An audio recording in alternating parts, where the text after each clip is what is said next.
Perkenalkan, nama saya Amran Hakim Al-Fauzan dari program studi pendidikan guru Madrasah Ibtidaiyah Universitas Islam Negeri Raden Patah, Palembang. Video ini saya buat untuk memenuhi ujian tengah semester mata kuliah pendidikan agama Islam Madrasah Ibtidaiyah. Pada hari ini, saya akan menyampaikan materi tentang ibadah dan urgensinya. Ibadah berasal dari bahasa Arab, yaitu abada ya'budu ibadatan, yang artinya menyembah atau tunduk kepada Allah Subhanahu wa taala. Sedangkan dalam ejaan aslinya, ibadah berasal dari kata ibadat, yang artinya mengesahkan Allah Subhanahu wa taala. Sebagaimana Allah berfirman dalam Quran surah Az-Zariyat ayat 56 yang berbunyi, A'udzubillahi minasyaitonirrajim. Bismillahirrahmanirrahim. Wa ma khalaqtul jinna wal insan illa liya'budu. Dan aku tidak ciptakan jin dan manusia hanya untuk tunduk padaku. Ayat tersebut telah ditafsirkan oleh Ibnu Katsir.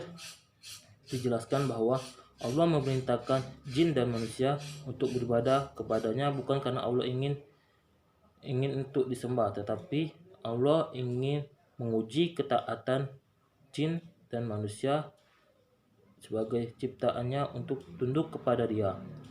Kemudian itu mengapa jin dan manusia itu disuruh tunduk kepada Allah, sebagaimana karena di dalam Quran surah Al-Ghafir itu dijelaskan bahwa Al-Ghafir ayat 60 artinya, dan berdoalah kepada kami maka kami akan beri kenikmatan, dan barang siapa yang menyombongkan untuk tunduk kepadaku maka aku akan masukkan ke neraka jahanam dengan dihina-hinanya.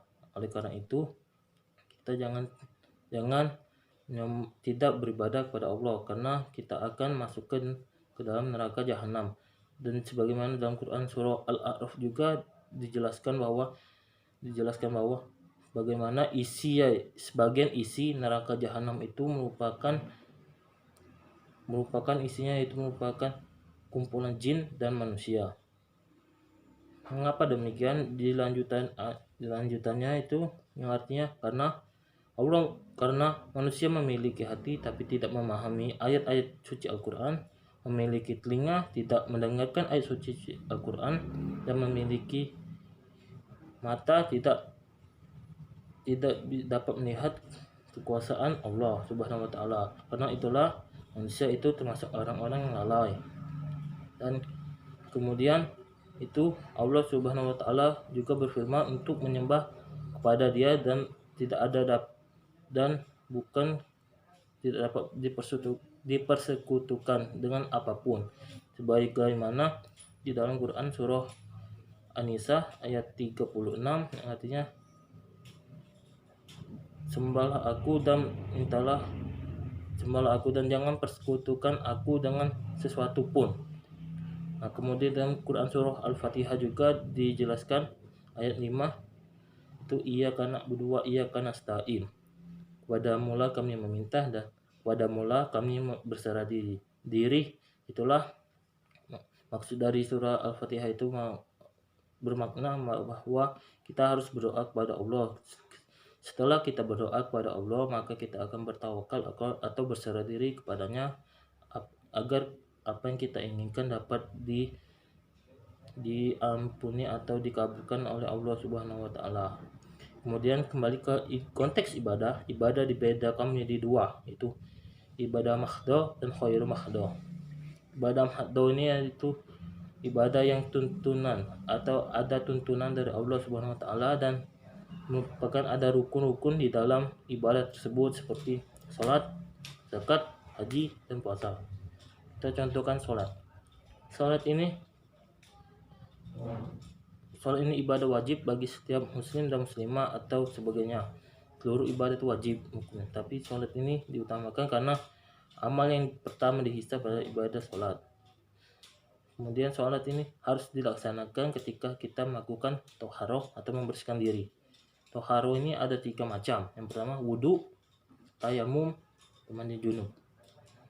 Pertama nih wudu. Wudu nih sering bagaimana di dalil tentang taharah itu telah dijelaskan Allah di dalam Quran surah Al-Maidah ayat 6 yang artinya hai orang-orang beriman, apabila kamu hendak mengerjakan sholat, maka basuhlah kepalamu, masuklah mukamu dan tanganmu sampai siku, dan sapulah kepalamu dan kaki sampai mata kaki.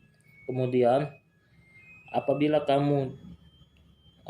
kamu junub, maka mandilah. Dan apabila kamu habis dalam perjalanan atau dari tempat buang air atau menyentuh wanita, maka bertayamum, dan jika tidak air maka bertayamumlah.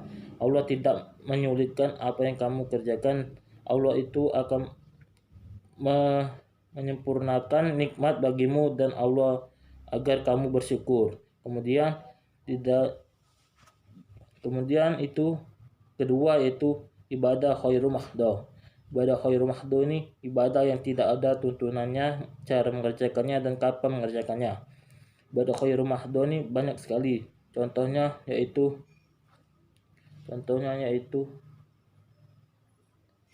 membaca Al-Quran. Membaca Al-Quran ini juga wajib, tetapi tidak ada ketentuan di dalamnya kapan kita ingin membaca dan kapan kita ingin mengerjakannya. Kemudian pendapat saya ibadah khairu mahdoh ini termasuk juga makan itu juga termasuk ibadah. Apabila kita mengerjakannya sesuai dengan tuntunan Rasulullah, maka mendapatkan pahala bagi Allah. Tuntunan Rasulullah itu bagaimana apabila kamu ingin makan, maka jangan sampai kenyang, berhentilah sebelum kenyang, karena Rasulullah itu di dalam perutnya itu memperuang perutnya dalam 3 bagian, yaitu sepertiga makanan, sepertiga udara, dan sepertiga air. Dalam konteks ibadah ini ada ibadah secara vertikal dan horizontal. Secara vertikal ini ibadah yang kita tujukan kepada Allah Subhanahu wa taala. Kemudian ibadah horizontal ini kita tujukan kepada sesama manusia atau kepada manusia, itu contohnya tolong menolong, bersedekah dan lain-lainnya. Kemudian ibadah ini harus dilakukan dengan ikhlas dan niat yang ikhlas, sebagaimana hadis innama a'malu binniyat, segala sesuatu itu harus ada niat. Contohnya kita akan membaca ayat suci Al-Quran. Jika niat kita salah, maka pahala yang kita impikan tidak dapat, malah mendapatkan dosa, karena niat kita dari awal salah untuk membaca Al-Quran tersebut agar mendapat uang atau kekayaan itu kembali. Dan kemudian ibadah itu tidak boleh riya atau sombong, sebagaimana dalam Quran surah Luqman ayat 18 yang artinya, dan janganlah kamu memalingkan mukamu dari manusia karena sombong, dan janganlah pula kamu berjalan di muka bumi ini dengan angkuh. Sesungguhnya Allah membenci orang yang membanggakan sombong dan lagi membanggakan diri. Oleh karena itu kita harus niat yang ikhlas, berbuat ikhlas, dan melakukan sesuatu karena Allah Subhanahu wa taala. Itulah materi dari saya. Kalau ada pendapat yang lain, mohon maaf, mohon dimaklumi, karena saya belum sempurna, karena sempurna itu milik Allah. Itulah materi yang dapat saya sampaikan kepada Allah. Kalau ada kata-kata yang salah dari saya, kepada Allah saya mohon ampun. Akhirul kalam, nun wal qalami wa ma yasturun. Wassalamualaikum warahmatullahi wabarakatuh.